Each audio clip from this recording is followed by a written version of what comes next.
नमस्कार दोस्तों, मैं फरमान खान आप सभी का हमारे नेटवर्किंग सीरीज के 5वीं वीडियो में स्वागत करता हूं। तो वीडियो शुरू करने से पहले मैं आप सभी को बताना चाहता हूं कि यदि आपको किसी भी क्वेश्चन में कोई डाउट होता हो, अगर आप उसको पूरी तरह से नहीं समझ पाएँ तो आप मुझे कमेंट में बता सकते हैं, जिससे कि क्या हो कि जब मैं नेक्स्ट वीडियो बनाऊँ तो मैं पहले आपके डाउट को सॉल्व कर पाऊँ। इसके साथ यदि आपको कोई वीडियो पसंद आती है तो इसे लाइक कीजिए और इसे अपने दोस्तों के साथ ज़रूर शेयर कीजिए, जिससे इसका फ़ायदा आपके दोस्त भी ले सकें। तो चलिए दोस्तों, बिना देरी करे शुरू करते हैं हमारा वीडियो। हमारा पहला क्वेश्चन है, डैश एक नेटवर्किंग टूल है जिसका प्रयोग कई सारे लैन सेगमेंट को आपस में कनेक्ट करके एक बड़े नेटवर्क को बनाने के लिए किया जाता है। हब, स्विच, राउटर और गेटवे। तो किसी भी क्वेश्चन को जब आप सॉल्व करते हो तो वहाँ पर कुछ की पॉइंट्स होते हैं, इनका आपको पता होना चाहिए कि यहाँ पर की पॉइंट क्या है। तो मैं यहाँ की पॉइंट को हाईलाइट कर दूंगा और उसके आधार पर आपके आंसर लगाऊंगा। तो इस क्वेश्चन के की पॉइंट क्या है? पहली बात, नेटवर्किंग टूल के बारे में बात की गई है, की पॉइंट है। दूसरी बात क्या है कि कई सारे लैन सेगमेंट को आपस में कनेक्ट करके एक बड़े नेटवर्क को बनाने के बारे में बात कर रखी है। तो ये जो तीनों की पॉइंट है, ये तीनों मिलकर क्या बताते हैं? ये तीनों मिलकर बताते हैं कि हम एक ऐसा डिवाइस के बारे में बात कर रहे हैं जहां पर हम एक ही प्रोटोकॉल का पालन करने वाले कई सारे नेटवर्कों को जोड़कर एक बड़ा नेटवर्क बनाना चाहते हैं। तो यहाँ हमारा आंसर क्या लगेगा? तो यहाँ आंसर हमारा लगेगा स्विच। तो यहाँ आंसर क्या हो गया? बी। चलिए दोस्तों, नेक्स्ट क्वेश्चन देखते हैं हम। निम्न में से किस डिवाइस का कार्य एक प्रोटोकॉल वाले नेटवर्क को किसी अन्य प्रोटोकॉल वाले नेटवर्क के साथ कनेक्ट करने के लिए किया जाता है? हब, स्विच, ब्रिज और गेटवे। तो यहाँ पर की पॉइंट क्या है? तो यहाँ बिल्कुल सिंपल सा की पॉइंट है, एक प्रोटोकॉल वाले नेटवर्क को क्या करना है? अन्य प्रोटोकॉल वाले नेटवर्क के साथ क्या करना है? कनेक्ट करना है। मतलब एक ऐसा टूल जो अलग अलग प्रोटोकॉल वाले नेटवर्कों को जोड़ सके। तो वो क्या होता है? तो हब नहीं हो सकता, स्विच नहीं हो सकता, ब्रिज नहीं हो सकता। तो यह आंसर हो जाता हमारा गेटवे। तो यहाँ आंसर क्या लगाएंगे? D, gateway. तो चलिए दोस्तों, नेक्स्ट क्वेश्चन देखेंगे अब हम। वह नेटवर्किंग टूल जो कि ब्रिज को रिप्लेस कर सकता है?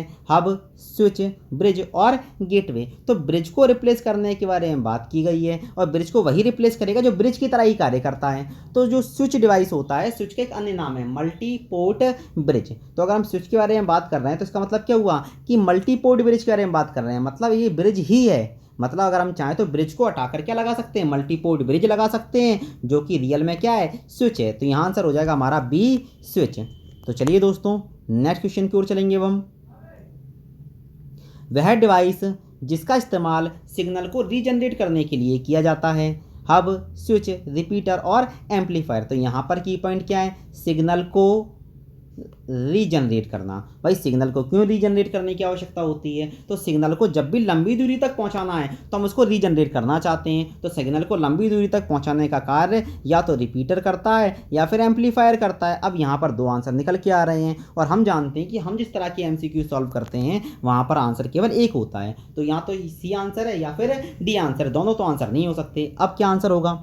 तो यहाँ पर हम स्पेसिफिक वर्ड ढूंढते हैं। तो यहाँ बोला गया रीजनरेट करना, मतलब सिग्नल को पुनः बनाना। और जब हम सिग्नल को बनाएंगे तो जो नया सिग्नल बनेगा इसमें नॉइस नहीं होगा। जबकि अगर हम क्या करेंगे? सिग्नल को एम्पलीफाई करेंगे तो सिग्नल में नॉइस भी एम्पलीफाई हो जाता है। तो यह आंसर हमारा हो जाएगा सी, रिपीटर, ना कि डी, एम्पलीफायर।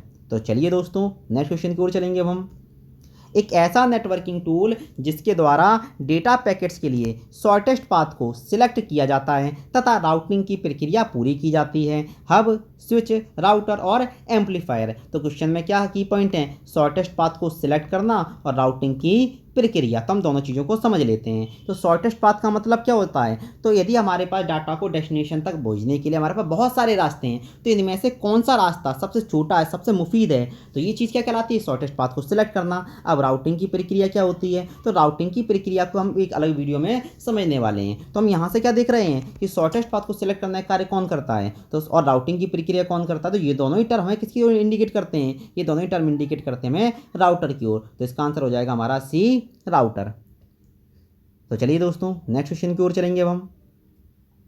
इंटरनेट किसके अंतर्गत कार्य करता है? गवर्नमेंट, ट्राई, गूगल या फिर इनमें से कोई नहीं? तो भाई गवर्नमेंट का इंटरनेट पर क्या कंट्रोल होता है? तो बहुत सारे लोगों को लगता है कि जो इंटरनेट है इस पर कहीं ना कहीं गवर्नमेंट का नियंत्रण है, जो कि पूर्णतः गलत है। गवर्नमेंट का इंटरनेट पर किसी भी तरह का कोई नियंत्रण नहीं होता। हाँ, गवर्नमेंट इंटरनेट का प्रयोग करके सुविधाओं को आम लोगों तक पहुंचाती जरूर है, लेकिन नियंत्रित नहीं करती। फिर हम बात करते हैं ट्राई, तो ट्राई का क्या रोल है? तो ट्राई का रोल होता है हमारे टेलीकॉम और आपकी टेलीकॉम और टेलीविज़न से संबंधित जितनी भी कंपनीज़ हैं, इन कंपनीज़ को रेगुलेट करना, इनके लिए नियम बनाना। तो ये भी इंटरनेट को रेगुलेट नहीं करती, तो ना तो इसका आंसर ट्राई भी नहीं है। तो बहुत सारे लोगों को क्या लगेगा कि भाई इसका आंसर क्या होगा, पक्का गूगल होगा, जबकि गूगल का भी इस पर कोई नियंत्रण नहीं है। तो इससे हम क्या सीखेंगे कि आंसर ए नहीं है, बी नहीं है, सी नहीं है, तो ये आंसर क्या लगेगा, डी लगेगा, नन ऑफ दीज। इंटरनेट पर किसी का भी नियंत्रण नहीं होता, यह फ्री है, ये पूर्णतः स्वतंत्र है, कोई भी सरकार, कोई भी कंपनी, कोई भी संस्था इसको नियंत्रण नहीं करती है। तो चलिए दोस्तों नेक्स्ट क्वेश्चन की ओर चलेंगे अब हम। निम्न में से किसे इंटरनेट का जनक कहा जाता है? टिम बर्नर्स-ली, रे टॉमलिंसन, विंटन कर्फ और जेसी लिकलाइडर। तो क्वेश्चन में बोला गया है इंटरनेट का जनक मतलब फादर ऑफ इंटरनेट। अब किसे कहा जाएगा? तो फादर ऑफ इंटरनेट कहा जाता है विंटन कर्फ को। और कई बुक्स क्या कहती हैं, जेसी लिकलाइडर को भी फादर ऑफ इंटरनेट कहती हैं। अब दोनों में से किसका आंसर लगाया जाए? तो पहले हम जेसी लिकलाइडर के बारे में बात कर लेते हैं। तो जेसी लिकलाइडर के द्वारा एक कंसेप्ट दिया गया था और वो कंसेप्ट था गैलेक्टिक नेटवर्क का, मतलब एक ऐसा नेटवर्क जो पूरी की पूरी दुनिया में फैले कंप्यूटर्स को आपस में कनेक्ट कर सके। इन्होंने केवल कंसेप्ट दिया, इसको किस तरह से अप्लाई किया जाए इसके बारे में कोई बात नहीं की थी।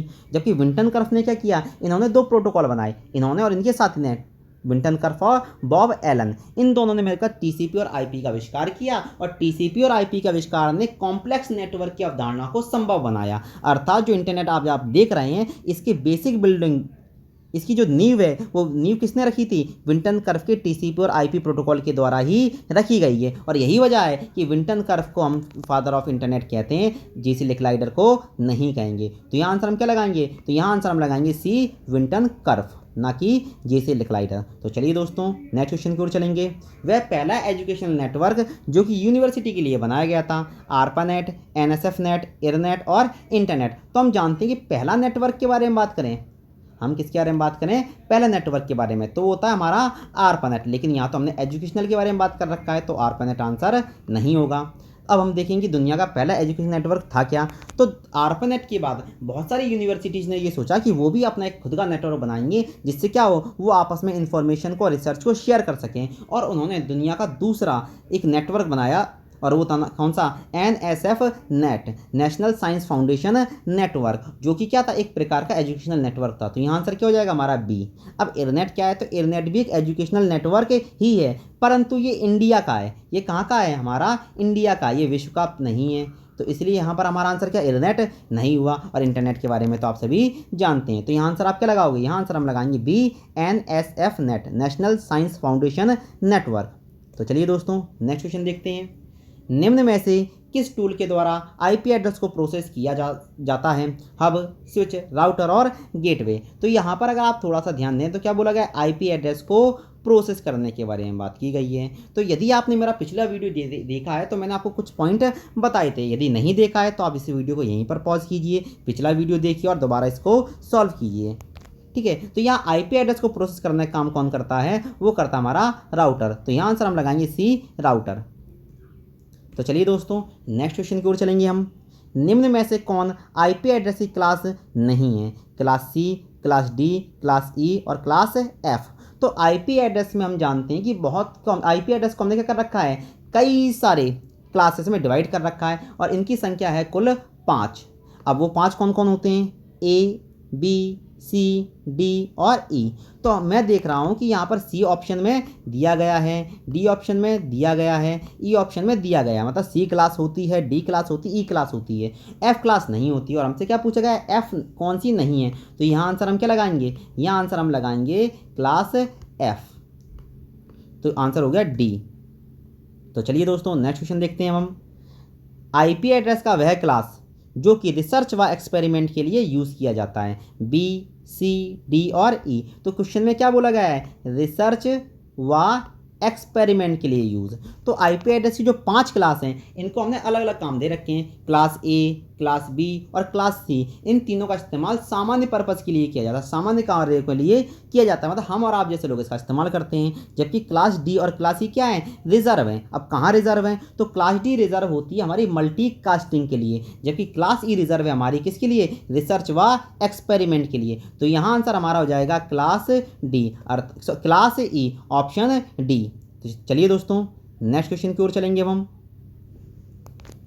निम्न में से कौन एक वैध आईपी एड्रेस का उदाहरण नहीं है। तो क्वेश्चन में क्या बोला गया है, वैध मतलब वैलिड। तो IPv4 के बारे में बात की जाए तो IPv4 की रेंज होती है 0 से लेकर 255, मतलब यहाँ पर हम 0 से लेकर 255 तक की किसी भी संख्या का इस्तेमाल कर सकते हैं। यदि हम इससे बड़ी या इससे छोटी कोई भी संख्या इस्तेमाल करेंगे, 0 से मतलब नेगेटिव में कोई संख्या इस्तेमाल करेंगे, तो एक वैलिड आईपी एड्रेस नहीं होगा। बस हमें यही झांकना है कि कहाँ पर हमने 255 से बड़ी संख्या इस्तेमाल कर रखी है। तो ये आईपी एड्रेस बिल्कुल सही है, बी आईपी एड्रेस बिल्कुल सही है, सी आईपी एड्रेस बिल्कुल सही है। तो यहाँ आंसर हमारा क्या हो जाएगा, यहाँ पर हम क्या देख रहे हैं, 4 को 43 का इस्तेमाल कर रखा है जो कि 255 से बड़ी है। तो ये आंसर हम लगाएंगे क्लास डी। तो यहाँ पर ए आंसर नहीं होगा, बी आंसर नहीं होगा और सी आंसर नहीं होगा। तो आंसर क्या लगेगा यहाँ पर, डी, जो कि वैध नहीं है। तो चलिए दोस्तों नेक्स्ट क्वेश्चन की ओर चलेंगे अब हम। क्लास बी में होस्ट आईडी की लेंथ अधिकतम कितनी होती है, 4 बिट, 8 बिट, 16 बिट और 32 बिट। तो क्या बोला गया है, होस्ट आईडी की लेंथ। तो किसी भी आईपी एड्रेस के दो हिस्से होते हैं, एक होती है नेटवर्क आईडी और एक होती है होस्ट आईडी। और हर एक क्लास में नेटवर्क आईडी और होस्ट आईडी की लेंथ अलग अलग होती है। अब ये किस तरह से काम करती है इसके बारे में हम किसी फीचर की वीडियो में करेंगे। तो चलिए दोस्तों हम इसको सॉल्व कर लेते हैं। तो क्लास बी की अगर बात की जाए तो क्लास बी की में होती है लेंथ 16 बिट। अब क्यों होती है इसके बारे में हमने किसी अलग वीडियो में बात करेंगे। तो यहाँ आंसर हम लगाएंगे क्लास ऑप्शन सी। तो चलिए दोस्तों नेक्स्ट क्वेश्चन देखते हैं। आईपी एड्रेस का वह भाग जिसमें जानकारी को स्टोर किया जाता है, हेडर, पेलोड, लोडर और इन्फॉर्मेशन। तो यहाँ क्या बोला गया है, जिसमें जानकारी स्टोर किया जाता है। तो जानकारी का मतलब है क्या, तो जब भी किसी आईपी एड्रेस में डाटा को स्टोर किया जाता है तो उसका कुछ हिस्सा क्या करता है, भेजने वाले के एड्रेस को लिखता है, कुछ हिस्से में क्या होता है, रिसीवर का एड्रेस रहता है और बाकी सारी की सारी इन्फॉर्मेशन होती हैं। और फिर होता है क्या, जिसमें जानकारी हो। तो किसी भी आईपी पैकेट के अगर बात की जाए तो इसके 3 हिस्से होते हैं और वो हिस्सा होता है हमारा पेलोड। तो यहाँ आंसर हम क्या लगाएंगे, बी, पेलोड।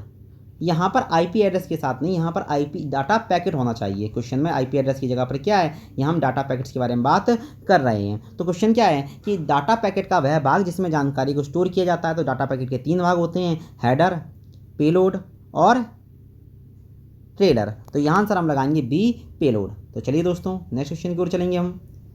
IPv6 में प्रत्येक ब्लॉक की लेंथ डैश होती है। तो IPv6 की टोटल लेंथ होती है 128 बिट। अब यहाँ पर कुल ब्लॉक कितने होते हैं, तो यहाँ पर कुल ब्लॉकों की संख्या होती है 8 और प्रत्येक ब्लॉक की लेंथ बराबर होती है। यदि हम 128 को 8 भागों में डिवाइड करेंगे तो हमारा आंसर क्या निकल के आएगा, सी, 16 बिट। तो प्रत्येक ब्लॉक की लेंथ हो जाती है 16 बिट। तो यहाँ आंसर हम क्या लगाएंगे, सी, 16 बिट। तो दोस्तों यहाँ हमारे क्वेश्चंस समाप्त हो जाते हैं।